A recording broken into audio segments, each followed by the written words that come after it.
During this time of turmoil, maybe not knowing where your next check is coming from, stuck home, being quarantined, stress, depression, anxiety, these are things that definitely escalate in those times. I want you to listen to our virtual town hall meeting, which is coming up next. We're gonna discuss all of these different aspects of mental health illness. You might not think you are struggling with this, but once you listen to everything we have to say, you might see certain points in your life where you might have some mental health issues. It all starts with a conversation. Let's begin that conversation. In 2003, I tried to take my life 15 times. There was 15 suicide attempts. And I would come home from school and my mother would be beat up, bloody.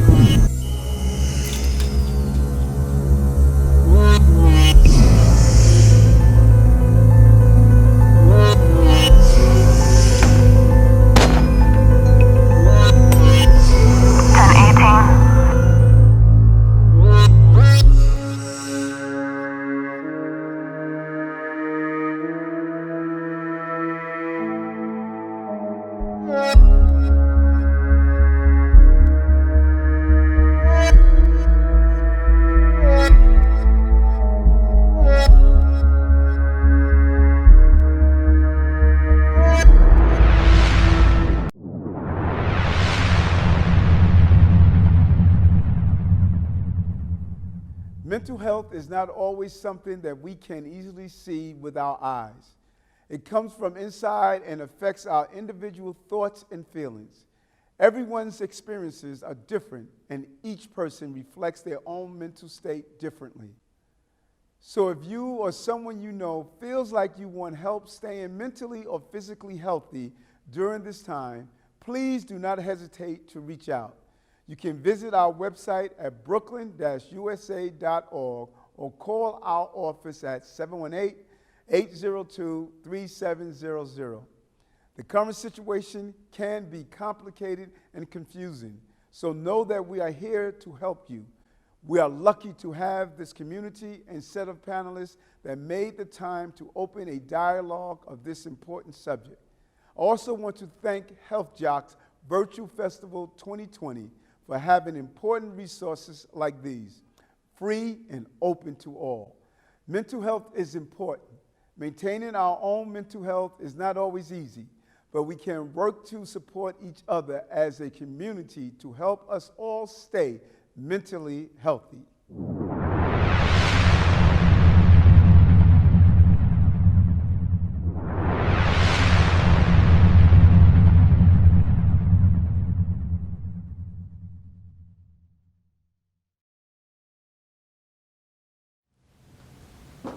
Next up, for our virtual town hall meeting, we have hosting today Dr. Faith Brown. Next to her, we have legendary Coach Ted Gustus, who's our MC. On our panel, we have Bishop Dr. Lester Bradford. He will be speaking from a mind, body, and soul standpoint. We also have Karen Drakeford, also known as Nfr Karaa. She will be speaking about self-motivation and systems pertaining to mental health issues. We also have, sharing his personal story, fashion designer and jewelry artisan Phil Harris. We have Joseph Watson, who will be speaking about community mentorship. And also, we have Nigel Caldon, who will be speaking on financial literacy. Please join us for our virtual town hall meeting next up.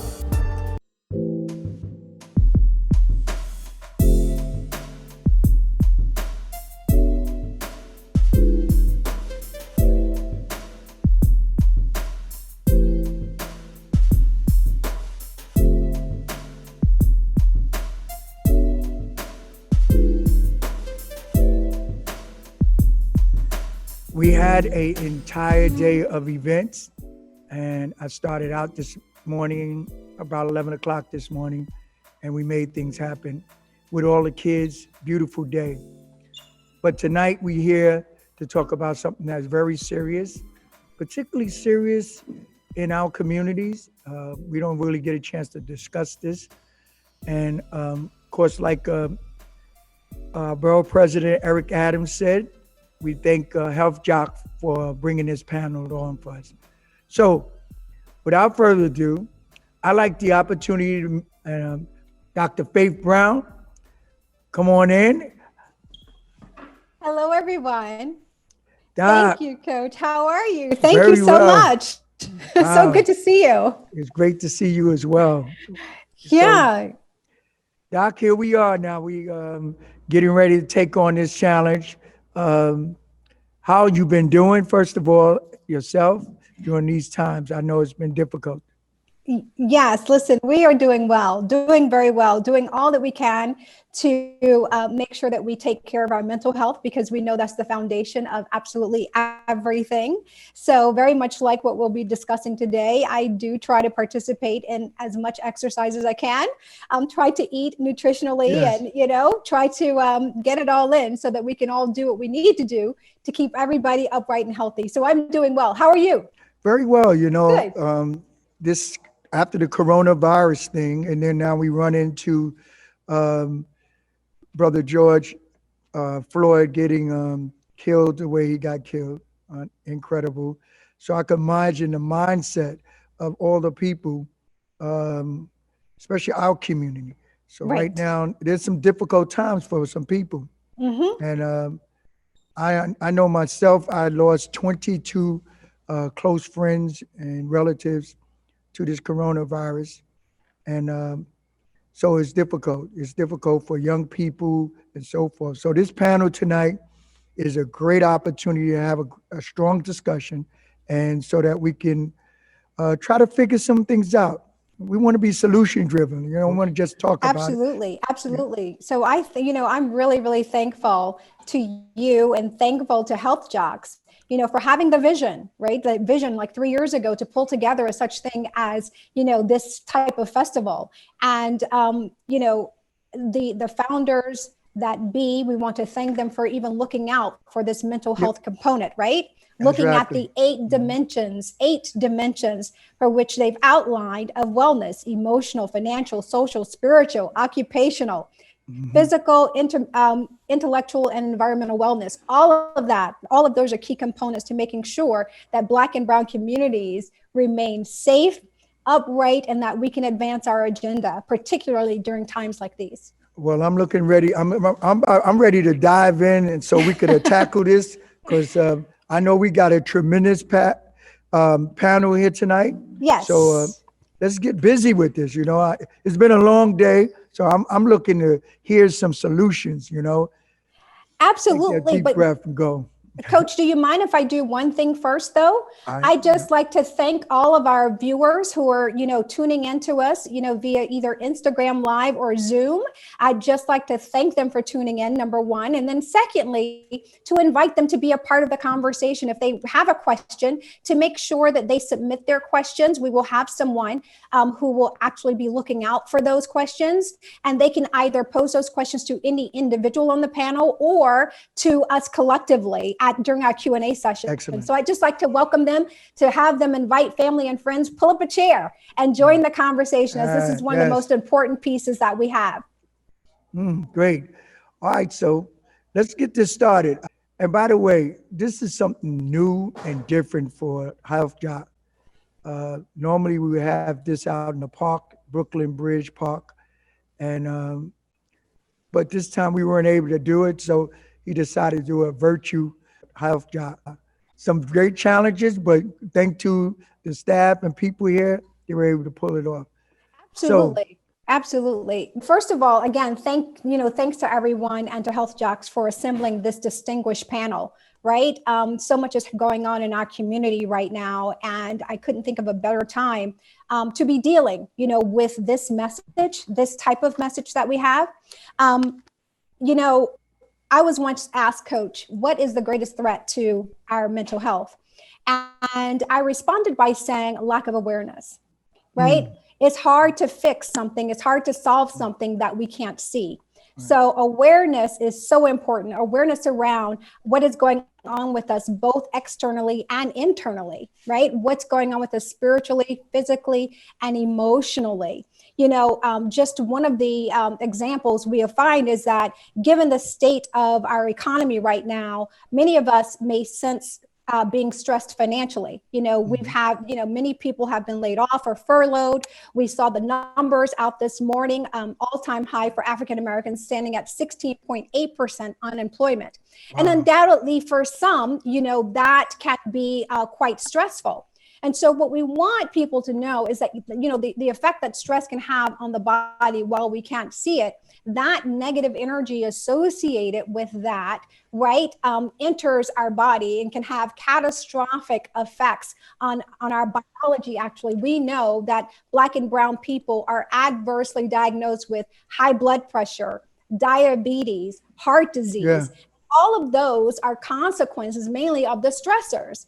If there is one silver lining, I'd say, perhaps in COVID ushering onto this stage at this time, and even the silver lining and seeing the video of how our people are being, armed people are being gunned down, it is the unveiling of the lack of, access to proper health care or equality and justice right now for everyone, those things that are adversely affecting our community. However, along with that unveiling is also the awareness that we're not alone.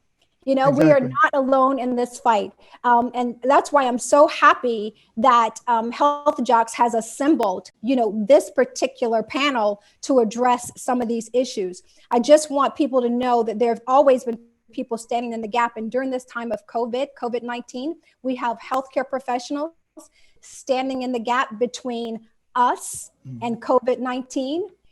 During this time, this epidemic of racism, we have protesters standing in the gap between brutality and oppression and justice and equality. And right now we have HealthJox, who is standing in the gap, who's advocating for our mental health and wellness by assembling this panel that's going to come to us and bring us, wonderful information, help us to understand everything that's going on. So I welcome them. And so we'll start with the Honorable Bishop Lester Bradford. We're so glad you're here, Bishop Bradford. And then Brooklyn's own Karen Drakeford, and she's known to many in Brooklyn. Brooklyn's own adore her and is known as Nfr Karaa, specializing in community mentorship. I'd like to welcome Brother Joseph Watson, and the man who refuses to allow us to be left behind financially, Mr. Nigel Caldon. And to the legend himself, as you guys know, my co-host, who needs no formal introduction, as he's known all over the world, beloved all over the world, none other than Coach Ted Gustus. So welcome, everybody. We welcome you to the panel. And so we'll start with Bishop Bradford, if that's okay, that I start with you, Bishop. Is that okay? Mm-hmm.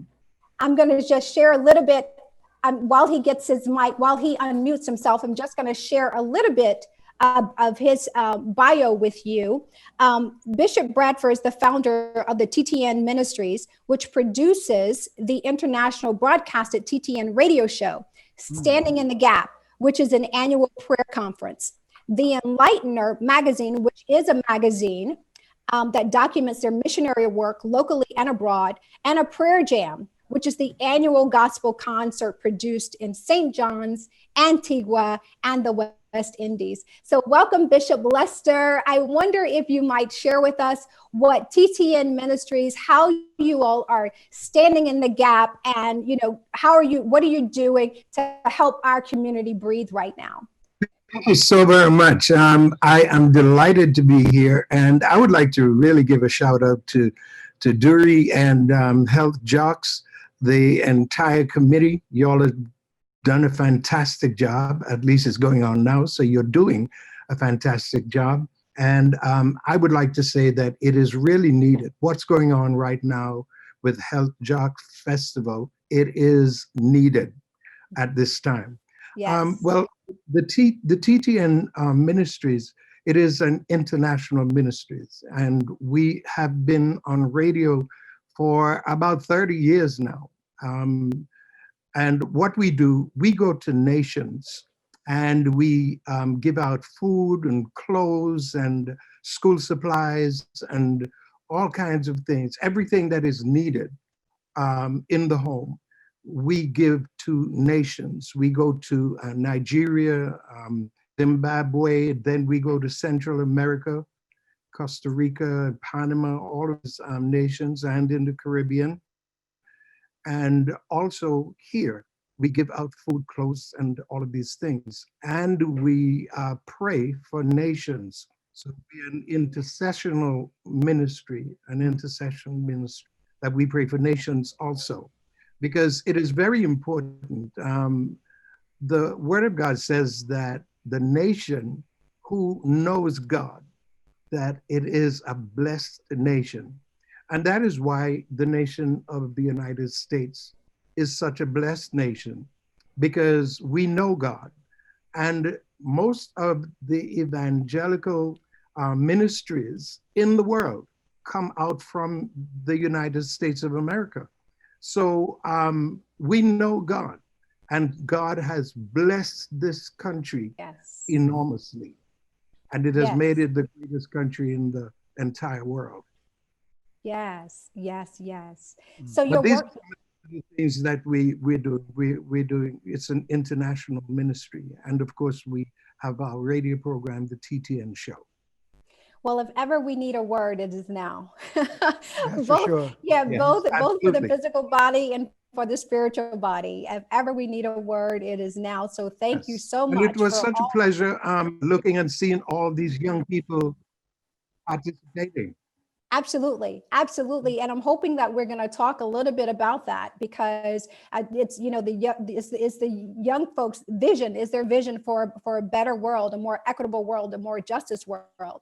And so we need leaders like you to continue to feed us both naturally and spiritually. And what we have also found that in this youth movement, that it is also an international youth movement. So we see the congregating of young people, both domestically as well as abroad, moving the agenda forward. So thank you so much for the work that you're doing. But and actually, that's where Prayer Jam came in, because that was specifically for the youth, Prayer Jam.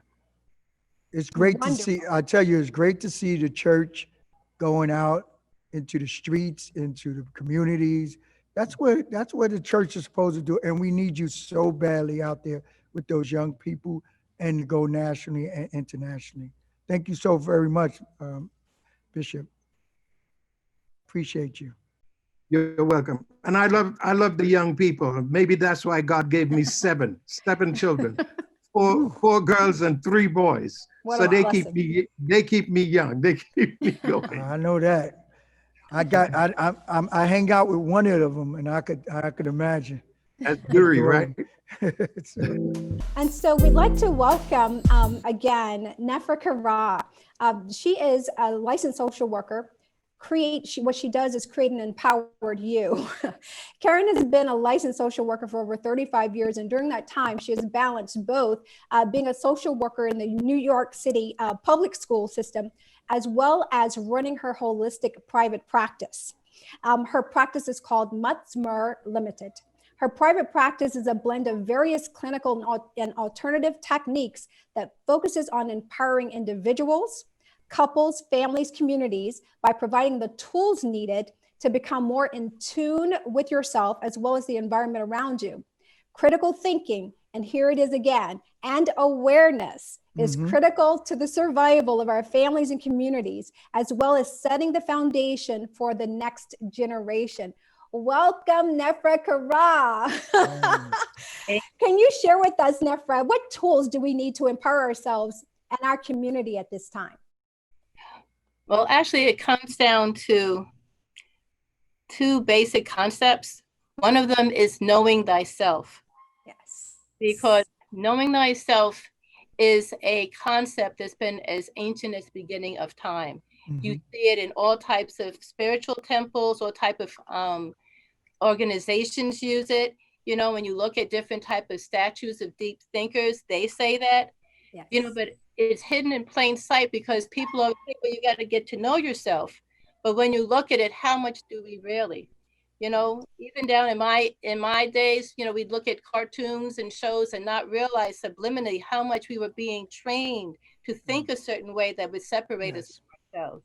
These days, we now have artificial intelligence between the videos, the phones, and everything. You know, when I worked in the school system, you know, they don't even talk to each other anymore. It's through artificial intelligence. And, you know, one of the concerns is artificial intelligence has now become more intelligent than our intelligence. Yes. Yes. And, Yes.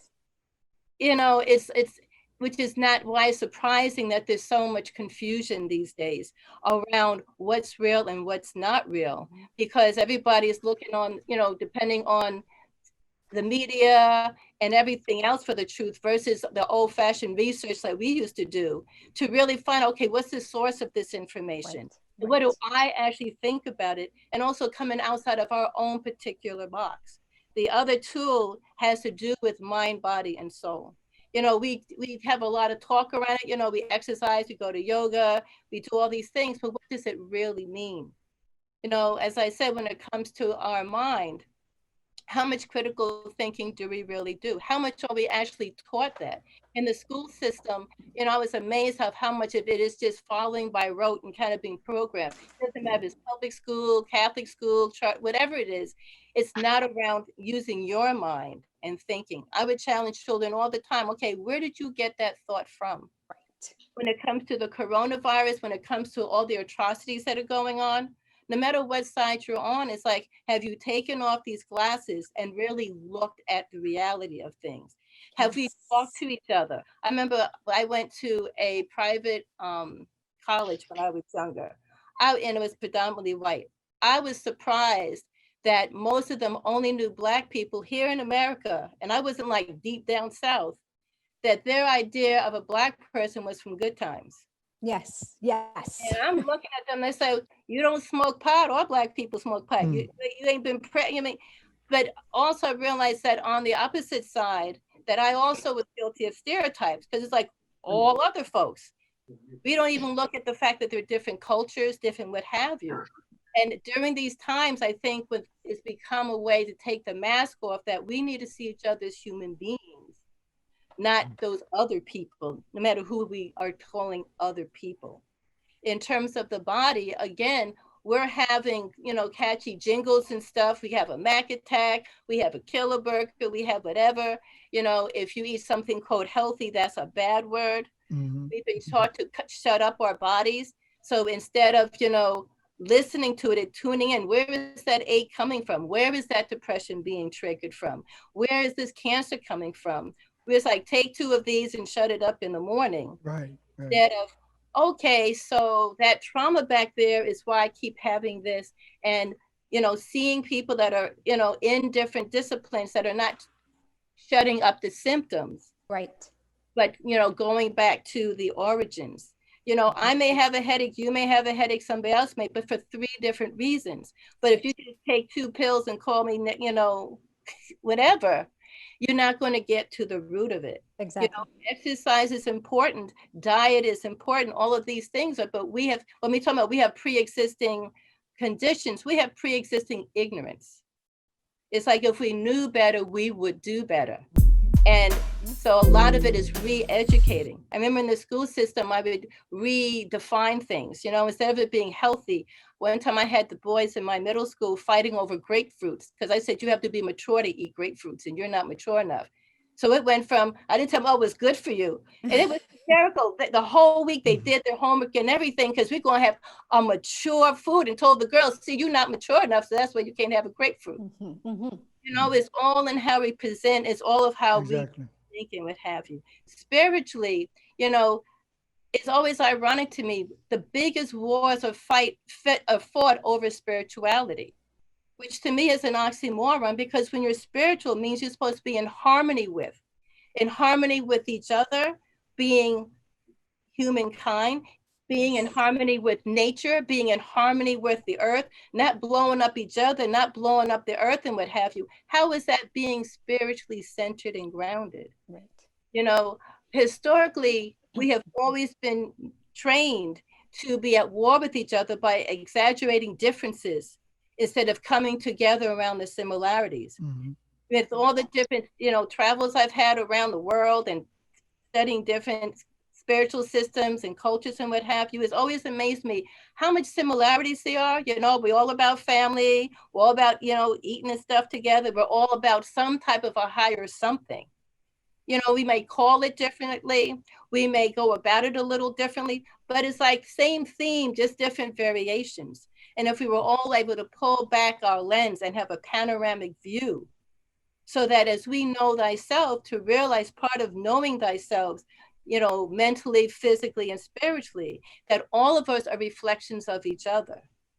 And if we learned how to see that, and that our life lessons on this journey, on this time that we're here, because none of us are here forever. If we use that as a way to learn from those with each other, to sit down and break bread with somebody that's not within your little community box. I have always been amazed over all these years being all these places, how many people are never even out of their own neighborhood. Right. Everything they do is judged on what they've heard or what they've seen. They've never spent the time. So I invite all of us, no matter where we've come from, and I thank everyone who has taken their time out to be here. And I hope that you share what we've learned here with others.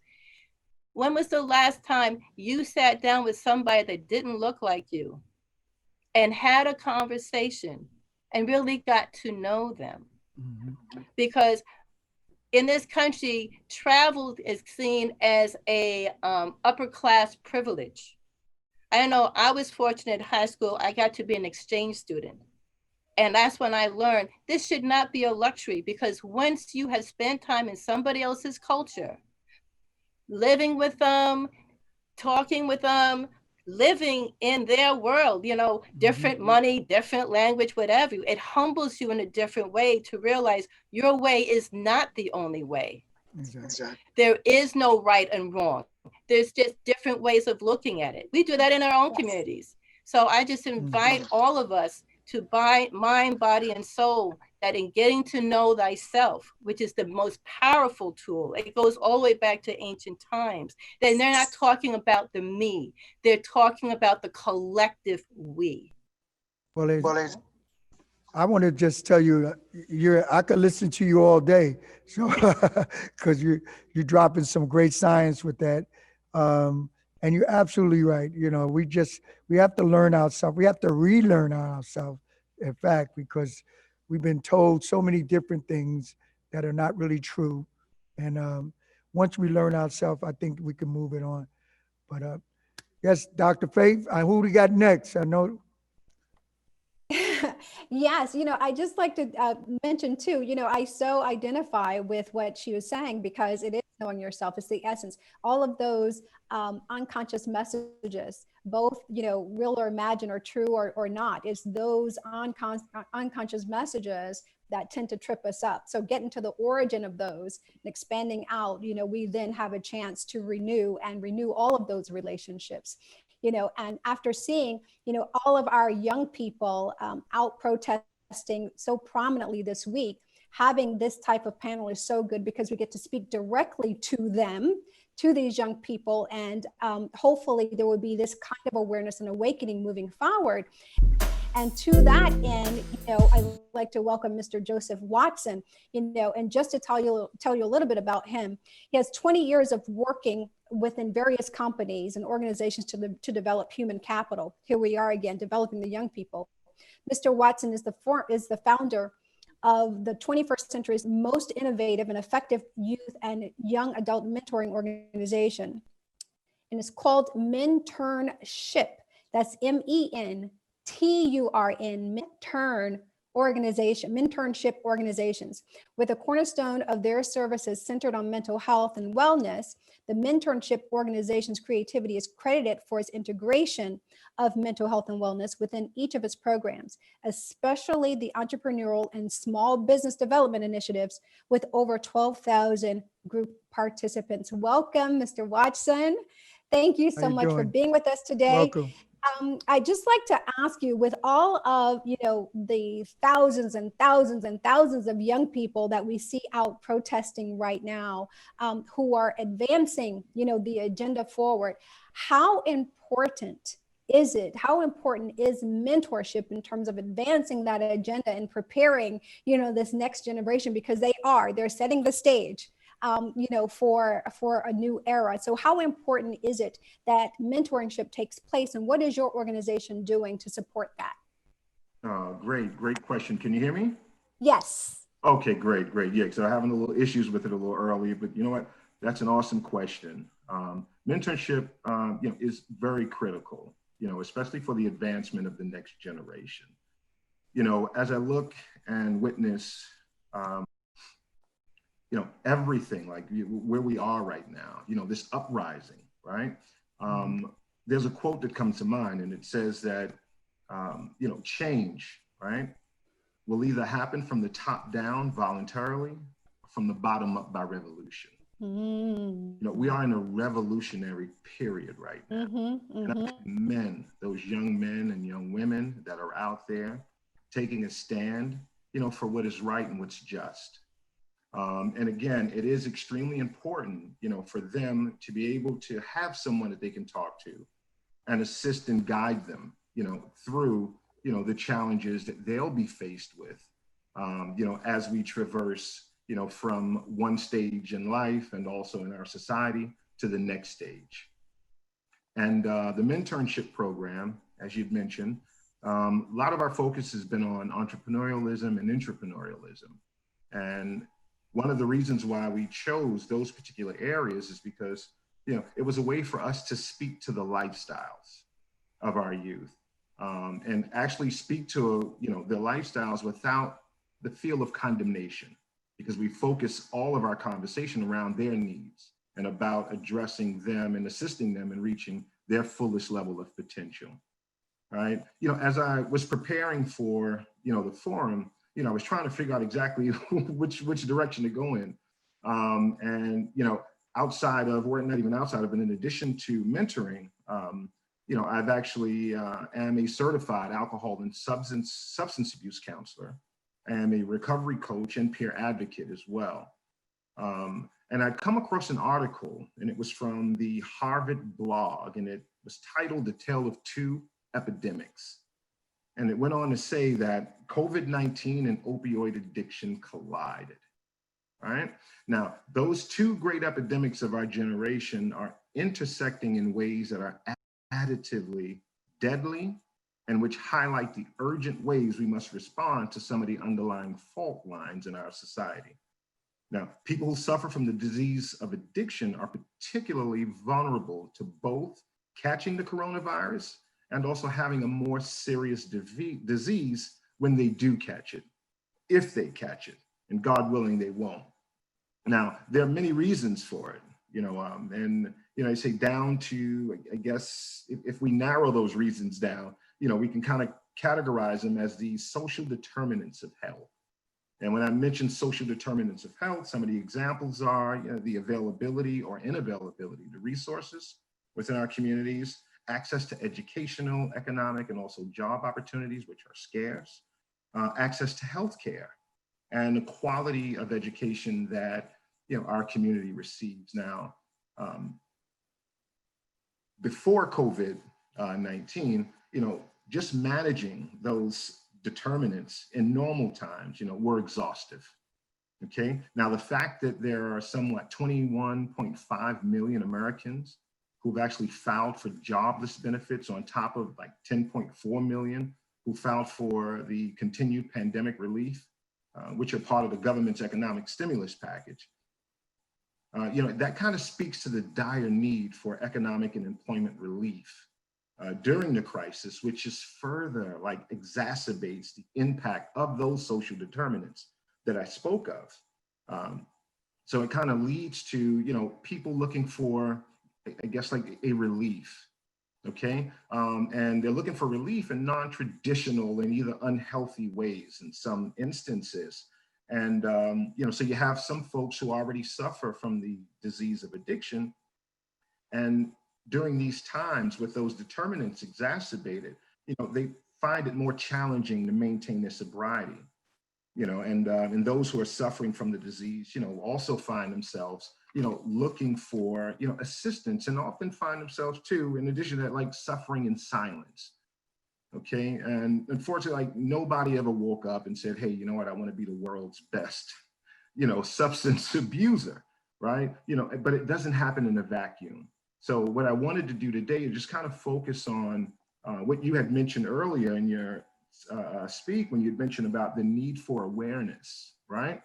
So I said I wanted to just kind of focus on some tips that one, we could be aware of, when we're talking to our families and friends and so on and so forth. But before I say that, I just want to mention the fact that in 2010, there was a report from the Partnership for Drug-Free Kids, right? And they had mentioned that 1 in every 10 Americans over the age of 12 are addicted to alcohol and/or drugs. Now, that number is kind of equal to the population of Texas, okay? So that means, most of us come from pretty large families, and if not large families, we have a large social network, we have large number of friends. So there are several of our friends in that aspect, right, that are suffering and are susceptible of suffering, especially during these times. So when you think about addiction, right, there's, as I mentioned, like 4 stages that they've outlined. The first stage that we need to be aware of, okay, is called the experimentation stage. And that's where you find like most of the voluntary use, without experiencing any negative social or legal consequences. It's just hanging out, folks, sharing a few beers together and still be able to go off, do their work, go to school, and just, maintain, their lifestyle. Then there's stage 2, which is like a regular use stage. And some of the people during that stage are, still able to, maintain, their lifestyle without, developing a dependence and/or addiction. But again, I think like we used to call those people in my era, like weekend warriors, just go out on the weekends, have, parties and so on and so forth. And, still able, like I mentioned, to maintain their lifestyle. But then there's a stage 3, which is the risky, versus like abuse stage. Now there's a thin line at that stage, okay? But it's usually defined by like a continued use in spite of the social and/or legal consequences. So you'll find people at that stage, finding themselves getting involved with the law. And when I say getting involved with them, I'm not talking about employment, okay? I'm saying, on the other end of it. And a lot of it, has basically been, kind of propelled, these legal issues propelled by the use of their stimuli, the drug and/or alcohol use. Then there's stage 4, and that's where the addiction becomes dependent, okay? And that stage is marked by, like a physical dependency. It's often intertwined with addiction. You'll find at that stage, people suffer from withdrawals and/or this compulsive use, of drugs, despite, having issues with, social issues and having issues with, their social life, their legal, family, friends, and so on and so forth. Like, at that particular stage, that's where, life has become unmanageable, right? Now, again, as I mentioned earlier, that 1 in 10 Americans, okay, at the age of 12. Now, that's alarming, okay? Because I also mentioned that 21.5 million Americans have filed for jobless benefits, this year alone, actually over the last few months. Now, that same number is the same number equivalent to the number of people who are suffering from drug and alcohol abuse. Okay, that's a huge number. Now, moving forward through this post-COVID pandemic, again, nothing happens in a vacuum, and also, these relief measures are not going to actually happen in a vacuum as well. There's going to be stages. So what I suggest is that 1, we stay conscious of what's happening in our lives. If we're under stress, seek help, speak to a friend, If you can't get to, and again, because of the social distancing that's still in place right now, but I know that we're opening up, the cities are opening up and services are starting to become a little more available, seek out a medical professional, that you can sit down and talk to, okay? Because not everybody will be able to have the answer for you, especially if we just keep it, within our own social group. Sometimes we have to go outside of our group in order to get that. That's one. The other one too is for friends and family to pay attention to our loved ones as well. If we see something, that old adage, you see something, say something, right? Whether it's a conversation where you're able to pull over a family member to the side, sort of an intervention, and just kind of talk to them and see where they are. Because no matter who we are, or either what condition we're in at any particular time in life, we're all, I guess, in need of someone, to show some care and some concern, for us. And so basically with that, I'm gonna, just kind of wrap it up. I know that we have a few other panelists. I can talk for days, right? And those of you know me, already know that about me. But what I also want to just kind of emphasize is that, we are not alone in this. Okay, the fact that Dury and the rest of the HealthJox team, yourself, Dr. Faith Brown, has assembled like a panel of professionals, business owners, parents, grandparents, that's taken out their, time in their day to speak truth right now and also speak life to some of the issues that people are going through. So, that kind of speaks volumes. And I take my hat off. Had I been wearing one, I took it off earlier, but I take it off to Dury Bradford, Bishop Lester Bradford. Thank you so much for being a good inspiration and a good guide, for him. And again, one of the benefits of good leadership and also good mentorship as well. Just because, I'm a dad doesn't necessarily mean that I'm not a mentor as well. I mean, those two are, succinct, so they both go together. So again, thank you so much, Bishop Bradford. And I guess that's it, unless you have a question for me, but if not, I think move on with the conversation. God bless everybody. I think you laid it out pretty good there, man. That was pretty good. You came ready, got your gun blazing, man. Thank you so much, Brother Watson. We appreciate that. What you're really talking about, a portion of what you're talking about is how, trauma affects us, right? Nfr was talking about all of these unconscious messages in terms of knowing ourselves and where we could potentially get them from. And oftentimes those will trip us up and we will want to escape into, risky behavior, right? To get, just to get away. So we end up tripping over into things like addiction, if you will, all to escape whatever the pain of the moment is. And so that's why also we're so happy to have, our next panelist, Mr. Phil Harris, with us, who can really talk to us about how to survive trauma. Just a little bit about him. He's a fashion designer and jewelry artist, and Mr. Phil Harris brings a realistic day-to-day insight to the panel with real examples of issues that faces individuals in our community from a mental health standpoint. His story makes us aware of the results of bullying, abuse, disrespect, and understanding and misrepresentations in life. So thank you, Mr. Harris, for being with us and being so willing to share your story with us. Well, thank you guys. I truly appreciate it. Can you hear me? Yes, we can. Very loud. I truly appreciate this moment. And Bishop, I must say to you, your prayer really helped me the other day, and I truly appreciate that.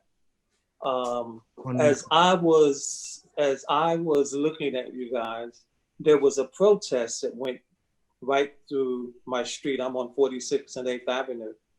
And it was thousands and thousands of people, I do believe. But my point is that they're screaming. These young people are screaming. They did the same thing that I did in 2003. Mm-hmm. I was screaming. I screamed and I had to learn how to scream because I went through the court system. I had to go to court 77 times. I was in court for 14 years of my life, 2003 probably to 2016. And, you know, I tried to commit suicide in 2003 alone, 15 times. And in the midst of all of that, my stepfather shot my mother. So I had to learn how to scream. I had to learn how to first forgive.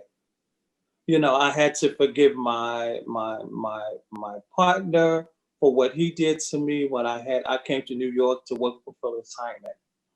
We opened up a bakery in 2003. He was Caucasian and I was Black. So he got everything. He got my home, he got my dog, he got the business, he got everything. And reason that he was able to get it because he had all the support. I didn't have any support. Now I'm going to be honest with you. I'm real. This is real for me. I've been trying to do this for a long time, and I'm just going to be a little raw. You know, I am illiterate. I dropped out of school at the 11th grade, and the reason because when I was in the 5th grade, my eyes truly opened up to what was going on in my life. And I realized that I realized afraid. I realized when I went to school, I was being bullied. When I come home, I was being bullied. My daddy was being bullied because I was gay. So I had to learn how to fight. And you know, when I went through that 14-year court, you know, situation, you know, that taught me a whole lot. In 2003, like I said, alone, I tried to take my life 15 times. And I found a doctor. I found a psychiatrist. And at the time I was living on the streets because I came down with full-blown AIDS. And you know, I have no problem talking about these things because I truly know who brought me out of this situation. And I know that it was the Lord. I know because I prayed and I prayed and I prayed. But as I was praying, I was screaming. As I was praying, I was angry. You know, so I had to learn how to connect with mental illness because I was in probably every mental institution in New York City.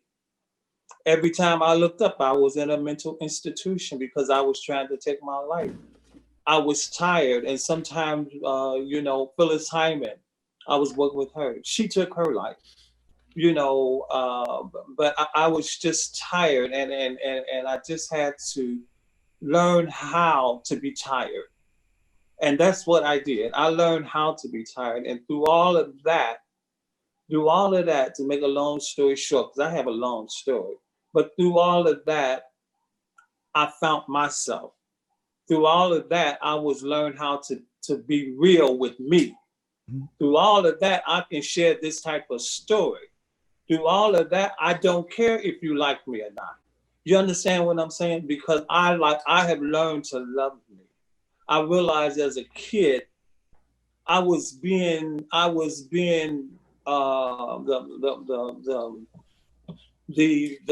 bullies were beating me because I was so good at what I did. I had a beautiful voice. I used to sing. We used to open up for the Shy-Lights. I had a beautiful voice.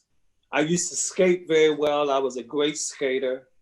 And, you know, I realized that these bullies, they didn't like me. We lived in the projects. They didn't like me. So I was getting beat up, trying to go to school, beat up, trying to come home from school. I felt like I didn't have no more allies. So I just allowed them to beat me up because my mom, she was not a fighter. My brother wasn't a fighter. My sister wasn't a fighter. So I had to do all of this on my own. And then my daddy was beating me. And then I realized why he was beating me, because he had another woman in my mother's bed and he was beating my mother. So I had to understand, mommy, why are you crying? Mommy, why are you bloody? But then through all of that, I would have back to school. So I just, at some point, I said, you know what? I can't do it anymore. I had to just drop out of school because I didn't understand why they pushed me through. When I was in the 5th grade, I was very smart. But when I realized that my mother was getting beat up and other women was in my mother's bed, one day I drew a knife at my father and I said, you know what, if you hit my mother again, I will kill you. I had the knife in his navel and I would have killed him. But my stepfather, he shot her. But but I have learned how to forgive. And I think it's a wonderful thing when you know that you have forgiven, because you can tell this type of story with no anger. I'm not angry. I forgave him. I forgave my stepfather. Most importantly, I've forgiven myself. So I look at the pandemic, it's amazing that we don't know what our purpose is. And this young man that passed away, this was his purpose and he didn't know it. And look what he did, because none of us knew who he was. None of us knew who he was, but we know who he is now. You know what he is now. And the reason why we know, because these kids are screaming. I was screaming. And if they can do it, if I can do it, they can do it. So I just want to thank you guys, because like I said, I've been telling my story for a long, long time. And I still suffer with depression every single day of my life. I still suffer with illiteracy every single day of my life. And these challenges, they're not easy. It's not easy to tell someone that you have all this going on. But you know what? I've learned to love me. So now I know how to love you. And I just want to encourage the young people to keep doing what you're doing. Because sometimes we have to scream. Even though our voices may be soft, we have to scream, but we have to learn how to scream. And that's what I have did. I've learned how. And I'm so grateful and I'm so thankful that I didn't do drugs, that I didn't do alcohol, that I didn't have sex. Because I could have did all of that. But I just stopped right there at suicide. I said, I'm going to just go ahead and get over this. But somebody pulled me out. Somebody pulled me out, and it was that voice. And it's all about that voice. And sometimes we just have to learn how to sit down. And I truly have learned how to sit down. And I don't mean sit down. I mean change the situation, change the way I look at the situation. So I'm just so grateful and I'm just so thankful. And I must say this, Al Sharpton, he touched me. But I tell you what really touched me, when he had us to stand up, and I stood up,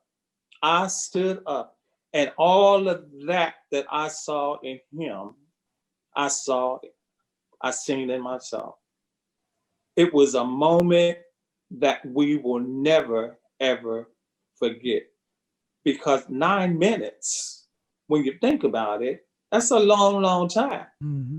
That's a long time. So I'm just so grateful and thankful for you guys. And, I say, may God continue to bless us all. And I ask you guys to keep me in your prayers, because this is what this is all about. This is how God speaks to you. You all about God, and I truly believe that. So I just want to thank you. Thank you. It's something. I'm glad you mentioned it. I just want to say something to you. I taught for about 42 years, and I dealt with students with what I call special need.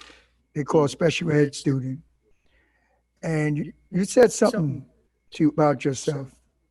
You said, when I was in the 5th grade, I was smart. Yeah. Am I correct? Yes, yeah, you are. Okay, that means that you're not, you could stop using that word illiterate, because that's out of your vocabulary from now on. I'm telling you that right now. Because by 5th grade, you smart, you still smart. You smart all the way through. You might not know some things, but you're not illiterate. So you could take that out of your vocabulary, chalk that off, so you don't be carrying that. You know what I'm saying? It's very important for you to understand that, bro. You're not illiterate. Illiterate people can't stand up there, sit up there and speak like you did with the intelligence and everything that you just did. Besides, after 5th grade, you're pretty much solid. A lot of stuff takes place between the 1st and the 5th grade. And so I did want to share with you, and I want to thank you for sharing your story, because it puts everything in the right perspective as we go on tonight. We want to make sure that we center around a real story, because sometimes we can get in these type meetings and settings and we really forget the human side of the people. Somebody like yourself. So your story is very important, because you got people that's watching this and they want to know answers. And it's so important for you. I'm so gracious that you're here, gracious that you were willing to share your story with us. And there's a couple of things that you said that I deal with on a regular basis, bro. And it's just a movement, how you just moved across to take care of your life, to see what's in you. And that thing, forgiveness, that's 100% part of the main thing, that you don't carry nobody else's baggage, man. So you're free. And I could see it, I could sense it, I could feel it in you. So you keep going on, man. Keep on keeping on, man. That's what I do. I'm a coach, man. When I see a player like you, I'm not talking about a player. I'm talking about a player, you know, that like someone that's part of the team. You part of the group. And man, you got so much to give. I know you're a giving brother as well. I could tell that in your energy, man. So keep on giving, man. Keep giving your story. You took your mess and turned it into a message. You know, those tests that you've been through is your testimony. And somebody's lives is going to be changed. And you're going to be forever grateful for helping other people with your story. With you, Dr. Faith, just tell me, how do you deal with family members and mental health issues? Because, you know, with family members, we all have some people that have mental health issues. How do we deal with our family members? Let's start there, because I think it's so important for us to understand that. What are your thoughts on that? And then I'm going to also open it up to other members of the panel as well. But I want to start off with you. How do we deal with family members? Well, Coach, you know, thank you, Mr. Harris. Oh my goodness. I'm going to go there, but I'm still reeling from Mr. Harris's message. And there's some things I'd like to say to him at some point. I know that we have one more speaker. Do you want me to answer this question first before we move forward? Go ahead, Dr. Faith. Okay, go ahead and answer this question, and then we'll get to the other speaker. Okay, the one way that we would deal with family members, Coach, is, first of all, we need to know who is, you know, who in the family. Is it the entire family unit? When we're looking at families, no, a diagnosis does not exist in a vacuum, right? What affects one affects everyone. So one of the most important things that can happen is that the family is as Nfr was saying, that this is reclassified, the story is reclassified to truth, which means that we can make this this is supportive, because we're only as strong as our weakest link, right? But we would never, I often think of this scenario, the leader of any platoon would never send his men out on the battlefield unarmed or without a full arsenal. Right?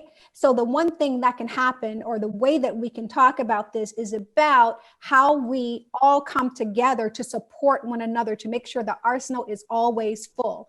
In our communities, mental health has always been stigmatized, when in fact, there's a difference in mental health and mental illness. The two are different. Despite whatever it is, we want to come together to make sure that we can strengthen those links as strong as possible by making sure the arsenal is full. So we talk to the mom, the dad, the sister, the brother, the uncle, or the extended family members about how we come together to support one another, to make sure that wellness happens from the inside out. To then we start talking about the messages that are being sent. So Mr. Harris talked about no longer listening to the voices, but listening to his voice. You know, what it was a voice that brought him out, right?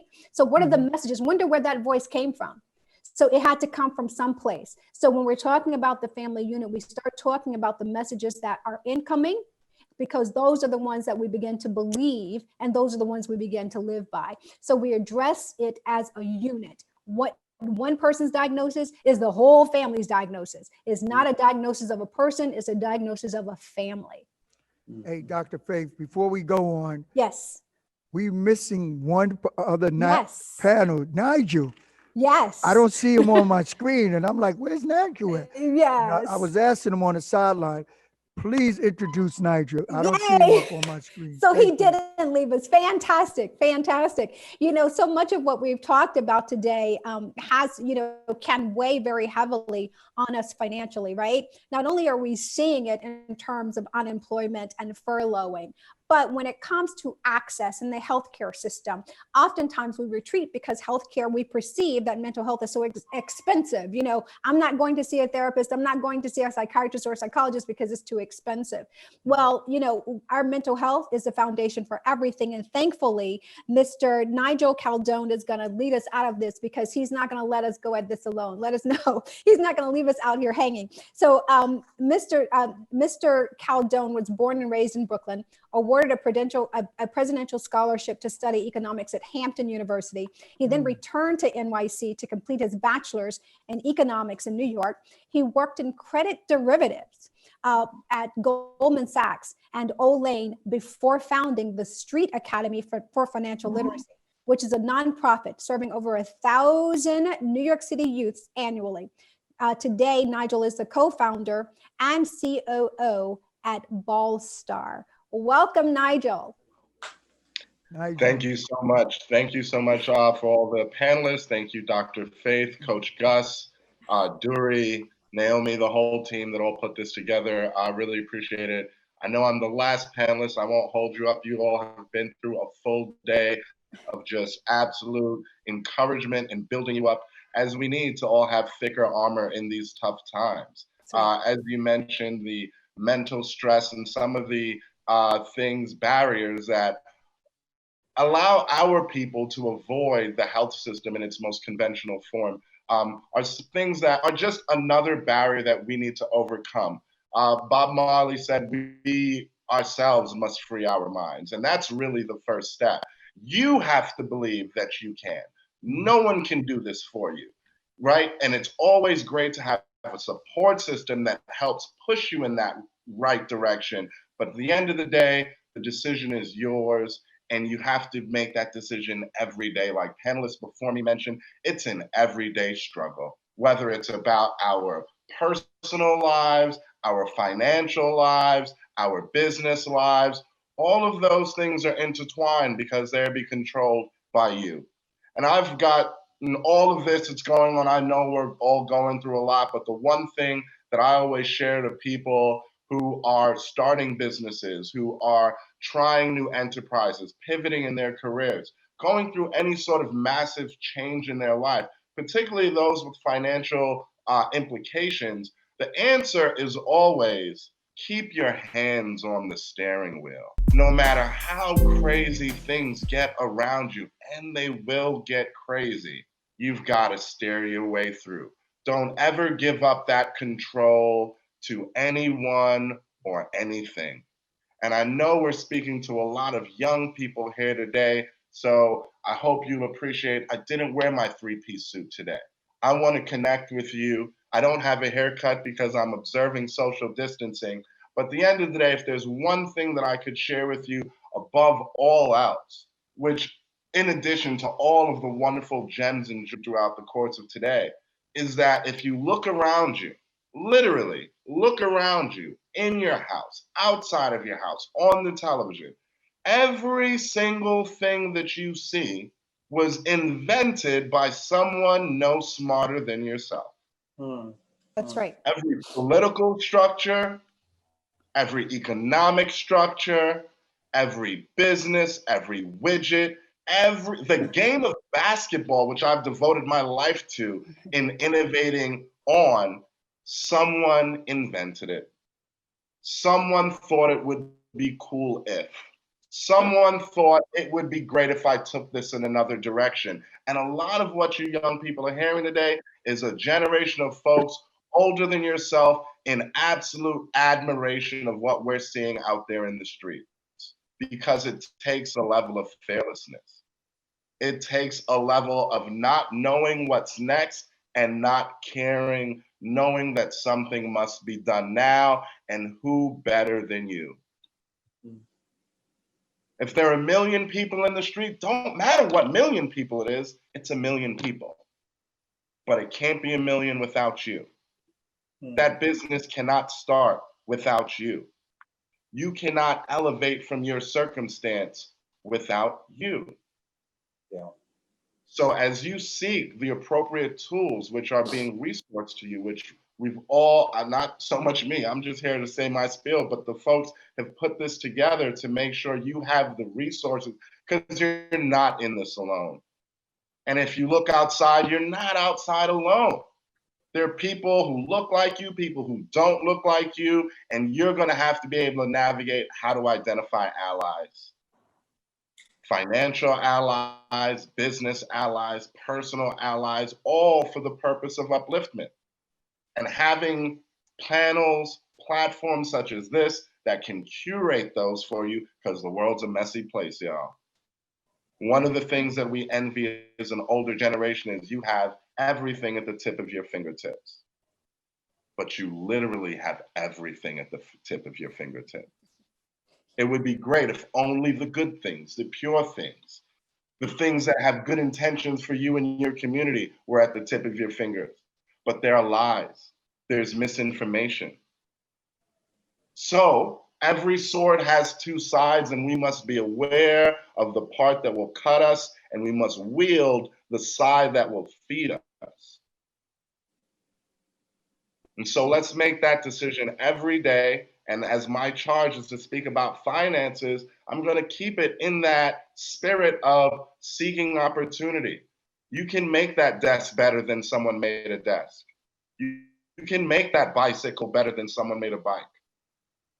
At the Street Academy for Financial Literacy, we've helped young people launch tons of businesses, from barbershops to tech companies. And there is no judgment, because you know what? It's all making money. It's all feeding you and your family in an honest and sustainable way that you can hold your head up high on. And as things are changing, as we're all learning how to operate on Zoom, opportunities are presenting themselves. And you young people know better than me. You are the marketplace. You are going to decide what the next sneaker is, what the next phone is. You will also decide what the next future is. You will also decide what the future of your community is. So spiritually, personally, financially, realize it's always a binary decision between good and bad, between good and better, between better and best. Coach Gus is a coach. He knows all about refining talent. People walk into the gym thinking they're all that. Sometimes they are, most of the time they're not. So have some humility. Seek out a coach who knows better than you and can point you in the right direction. But it's all a constant self-improvement, as was shared before me. Everyday struggle. We've got to fight for our right to do anything. There is a multi-generational adversarial approach. It's taken years to try to pull back Roe v. Wade. And it's taken them years to try to pull back our fundamental rights. And we need you, young people, to continue to iterate and push it in every fashion. You are the next Mark Zuckerberg. You are the next Barack Obama. You are the next Ursula Stevens. If you don't know who that is, that's the first Black woman to be a Fortune 500 executive. but you got it, not me. So I'm really looking forward to having you all lead me. If in any way, shape, or form I can support you in the formation of a business. I know personal finance, we all hear the same things about, hey, you need an emergency fund. Emergency for what? Guess what? We're all living through one now. It's going to be hard to forget this. So now we know what's on the other side. But I want us to play on the other side, not just consumers, but producers, that binary decision. We make it every day. And if I can help, I'm happy to support you and help catapult you forward to lift you as I climb myself. Thank you. Thank you. Don't go anywhere, because you know, once you said you a baller, you know I perked up right away, man. So, and it's so funny, but the young people, we also have, they could be a Nigel, they can be a Phil, they could be a Dr. Faith, and they could be Coach Gustus. So, and if you don't know who those guys are, we are the ones on the show right now. And I do want to say something to you. I was talking to one of my young guys from out of Atlanta, and he was on a march. He was marching. He's 24 years old, just came out of Morehouse. And he was on Instagram, and he was really upset that he felt that the young people was out there all by themselves. They was all alone. And he made a statement to the elders. And he says, where are you guys? Why y'all not out there with me? And he continued to talk. It was a beautiful conversation that he was having with his people that's watching him. And he said, is it that y'all don't have courage to come out there and be with us? And you could see he was clearly hurt until I got a hold of him. And I let him know that we fighting a war, just one battle. This is not the battle. This is one battle. I've many times, some of your elders have dried a lot of eyes coming from their face. But I wanted him to understand this here. And this is coming to your point, Nigel. When you fight in a war, there's 3 types of ways you got to fight it. You got the ground, which is the Army. You got the Navy, which is the waters. And then you got the Air Force. On the ground level, the Army, that's our young people. And they doing a fantastic job. They open this sucker up. And that's our millennials. That's our young millennials and borderline Gen X. Because the Gen X is right now the Navy people. They on the water. They waiting for to come in with the kill. They coming in to make some moves. They flowing in the ocean and doing what they got to do, hovering it out there while the millennials do their work. Yeah. But then you got the OGs, the original gentlemen. And that's us. And we hovering from the Air Force, right? Bomb, getting ready to drop some wisdom down to you. And that wisdom is going to come in many different kinds of ways. Those are bombs that's going to totally drop this thing. So we in there together, guys. So don't get discouraged. You're a warrior. You got the power to do that. What you're doing, like Nigel said, you can do all of those things. And then you got the Gen X who's been experiencing certain things, and they are now waiting. They got the submarines. They got all the power. Look at his brother here. Education in terms of finances. He could teach you so much. You see what I'm saying? So be prepared. Do what you're doing. You got the energy. You got the enthusiasm. You got the drive. You got the passion to be out there on the ground. And boy, you open it up. It has never been opened up since Dr. King time. Trust me, Malcolm and Dr. King time. Right? If I can add on to that, Coach Gus, about the Army and the Air Force and the Navy, one thing that I just want to mention is Army might never see the Air Force. Right. You know, for your point of the young brother who's out there fighting, I don't see y'all. Don't mean you're not fighting. That's right. have a role to play. And to give it a little piece of history, if you don't know, young people, Arthur George Gaston, for the longest time, one of the wealthiest men in American history, a black man, financed the civil rights movement. When they needed to organize the Montgomery boycott, he's the one who paid for it. When people were boycotting, they couldn't feed their families, who was paying to feed their families?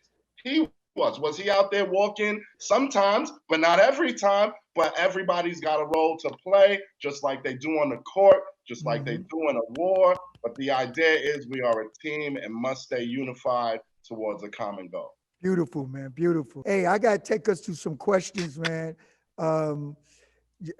Nigel, you done came in here and fired it up a little bit, man. So that's a great job. So listen, I got a question for you, Nigel, in fact. How do I make that first step to start my own business? And this is very important because economically, our young people are really trying to move in that area. So when all this stuff is over, how do I start with my first step to make, and also to make a sufficient amount of money without a college degree? Because they looking at the young people, especially millennials, they looking at this Gen X and they see frustration because those Gen X went to college, paying all these bills, and they're like, "Yo, we ain't trying to do that," and I don't blame them. So, and I'm a baby boomer, but I don't blame them. What are your thoughts on that, man? Absolutely, I'm happy to jump in. First, I'll talk about what it takes to start your own business, and I'm gonna say two things.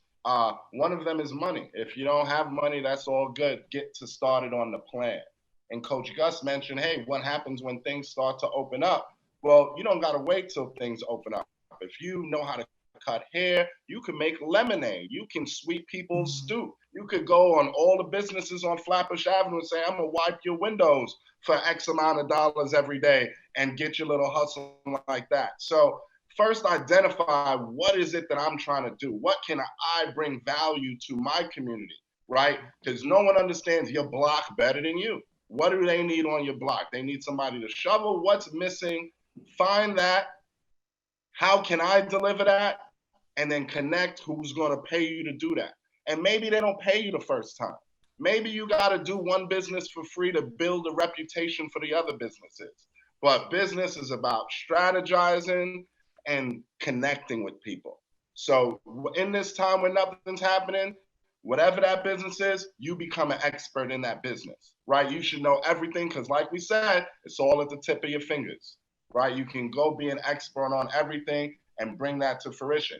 With the second part of the question about college, college is significantly expensive. College gets more and more expensive, it seems like every generation. So I totally understand a young person looking at $50,000 a year to go to college is going to be a big expense that I can't afford.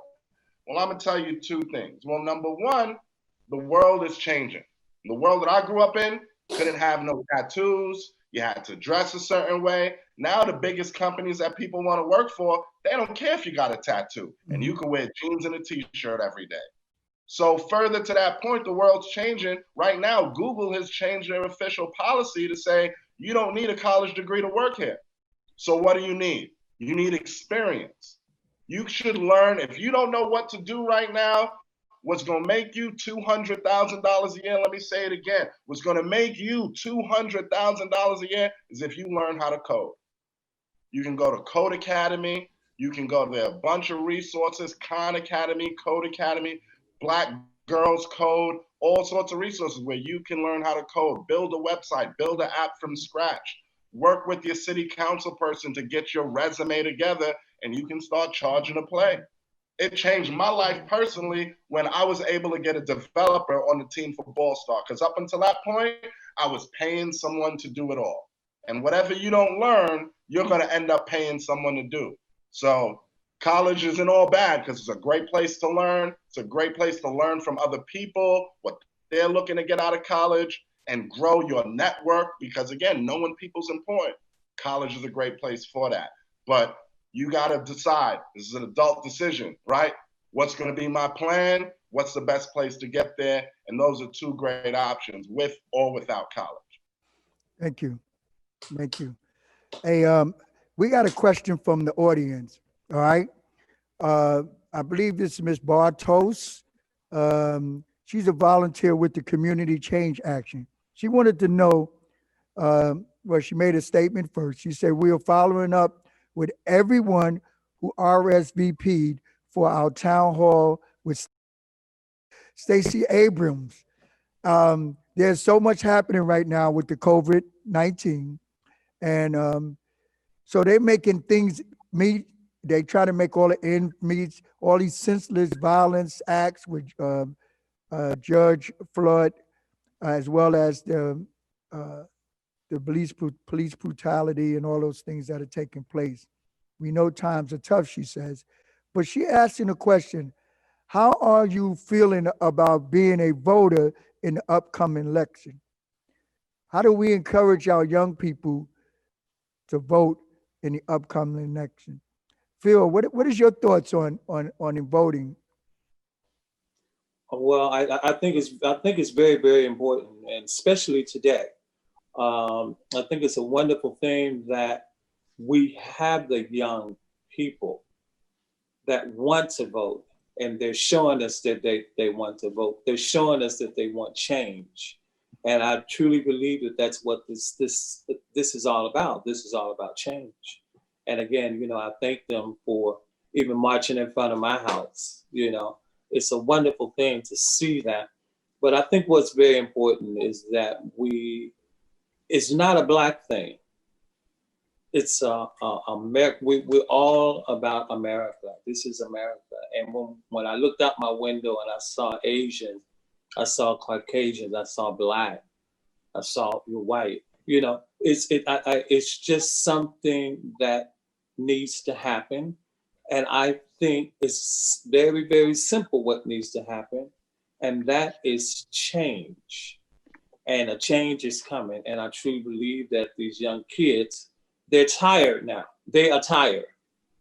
So they want change. And it's going to happen. And we just have to pray and give them strength and give them courage and let them know that we are behind them 100%. Beautiful. We got the curfew for tonight. So we got folks down here, got to clean up and get. So time goes so fast, man. You guys get up in there, you start dropping some science. Do we have time for any more questions, Coach? Because we had a couple more questions. Well, we do. Go ahead, Dr. Face, you have?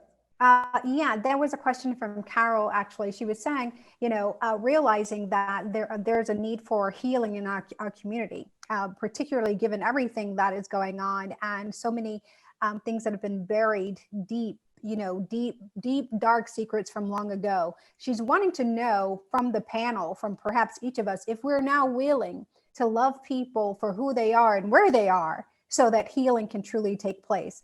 And I will just say very quickly, as a psychologist, absolutely, we love people for who they are and where they are. And when we can get people to accept themselves for who they are and where they are, healing can ignite from that source altogether. So absolutely, I can vouch for me. So Bishop Bradford, what about you? And Phil and Nigel, what about you guys? I didn't hear a part of the question, a good part of the question. However, what I would say, there was something that Phil brought up that was so very important, and that is change. Yeah. And that's what we need right now. I'm not just talking about political change, but I'm speaking about change as a whole, because we have been, as a people, dealing with symptoms. Yeah. And it is important that we go to origin. We go to the root of the problem and not just the symptoms of the problem. Because even if you cut off what you're seeing, just the symptoms, everything is going to keep coming back as long as the root stays intact. Yeah. And so it is very important that we understand, first of all, look, the whole thing is, we have lost, or we don't understand what balance is. We need balance in our lives, and we're lacking that. And we also have lost our identity, and we need to know that. we need to go back to our identity. Let me just try to share something here. Listen, man is a trichotomy, okay? We are a trichotomous being. We're made up of body, soul, and spirit. Where the imbalance is right now is that we concentrate much on the body, what you can see. And we also concentrate to a lesser degree on the mind, where we're dealing with the mental issues. Everybody has mental issues, everybody. But people don't want to admit it simply because the stigma that goes with it. If I have a mental issue and I say I have one, then people are going to think I'm crazy, I'm loco. But no, everybody has mental issues. Why? Because we do not have a balance in our lives. We lack the body, soul, and spirit working together. I tell you something, we work a lot on the body, but the body only makes us world conscious. It makes us conscious of what is happening around us. But there is a soul, and the soul, it makes us self-conscious. Yeah. So the soul, it is in the soul that you have your will to do or not to do, to be or not to be. It is there that you make up your mind whether you are going to follow instructions or not follow instructions. And so it is your soul that gives you that self-consciousness. But there is the other part that we are lacking terribly. As a matter of fact, in many, many cases, we don't deal with it at all. And that is the spirit. The spirit makes us God conscious. And that is the area that we are lacking much in our lives that is causing the imbalance in our lives.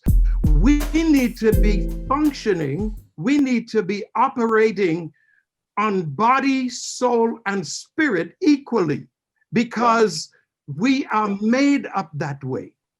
And so what is happening is that we are people who are operating just on the body and on the mind. And because of that, we are having major problems, because we were made in the image and after the likeness of God. So therefore, God is in control of everything. He created all things, and he created us to be like him. That's where we have now lost our identity, because he made us to be like him. He said, rule and reign over all of the earth, and everything that I created, you rule over it. Be like me. I am the one who is sovereign over all things, and I put you on the earth to be like me, to rule and to control everything on the earth. But because we are separated from our Maker, we are cut off from him. And because of that, we cannot rule like him, because we have lost our identity and we don't know him. Since we don't know him, we can't be like him. Since we don't know him, we don't know how he rules and how he reigns. So therefore, we're having frustrations here. Wow. We're frustrated because we're not ruling the way we're supposed to, because God said, everything that I've created, I made you in my image. You are supposed to be like me. You are supposed to be the head of everything. But we're finding that we are just not being able. So what is happening now? Satan, he comes in, that spirit, he comes in and he actually attacks our mind. And he attacks our mind with a spirit that is very powerful. And that is the spirit of fear. God directly told us He has not given us a spirit of fear, but of love, power, and a sound mind. If you have fear, you will not be able to have a sound mind, because if you have fear, fear is a crippling spirit, and fear is a spirit that causes you not to be able to think clearly. So therefore, the decisions, the proper decisions that we're supposed to make in life, we're not able to, because fear overtakes us. Bishop, I tell you, yes. What time is service on Sunday, man? I'm gonna get over there. Get over there. We're on YouTube. Right now we're on YouTube, and if you go to Exousia Cathedral at 11:30 on Sunday, we could finish hearing this. Okay, and can I say something? Listen, we don't really. I'm sorry, guys. We actually. I'm getting the cue. We got to cut it down now. So that's why we want to, if anybody want to do this again, where we could extend it, is very important. If you get in touch with Dory, because this was because I'm just getting started. We already know that. So, yeah. Okay. But, hi guys, this is HealthJox. We're not trying to cut off our panelists. We love all of them, and we think this is so important. Unfortunately, we thought it was so important that we came out in the middle of COVID and under quarantine and under a curfew. So all the Black people in this building cannot be endangered by staying here any longer that are putting on this production. And we love you. We're just asking for your help in understanding that. So please go back to healthjox.com anytime. And also let us know if you like this forum and you want to see this and more of this again. And we're going to thank right now each of our esteemed panelists, starting with Coach Gustus and of course Dr. Faith. But we would never, of course, want to leave out the lovely Bishop Lester Bradford and Bill Harris, who shared such a story with us, as well as Nigel, who is doing something quite interesting right now, Nigel Caldon, our finance lead, and of course, Joseph Watson, and Sister Nfr Karaa, also known as something else that, you know what, Nfr Karaa is way more fun. And you can see bios of all of them on our website. This mental health initiative is quite new for us, and it's so important for us. So just share what you learned in your communities, open up the dialogue, talk to each other, and we love all of you. We're gonna peacefully sign off so we can get home. All right, guys. Peace. Love to all of you. Take care.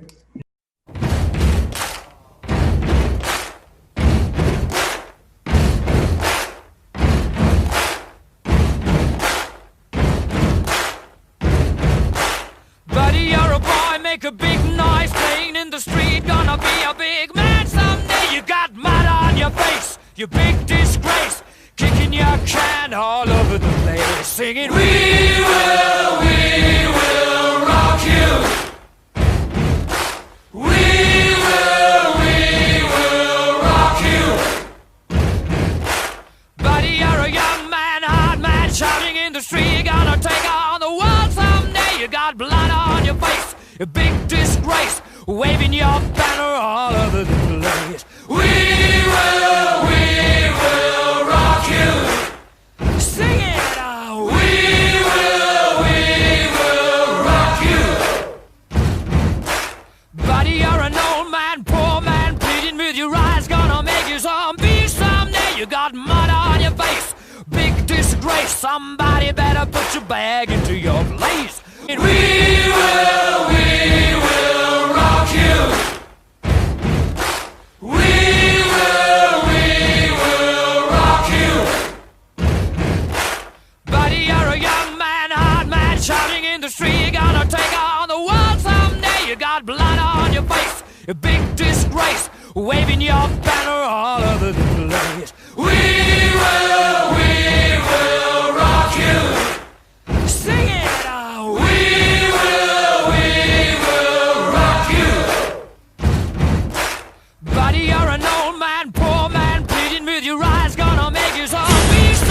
You got mud on your face, big disgrace.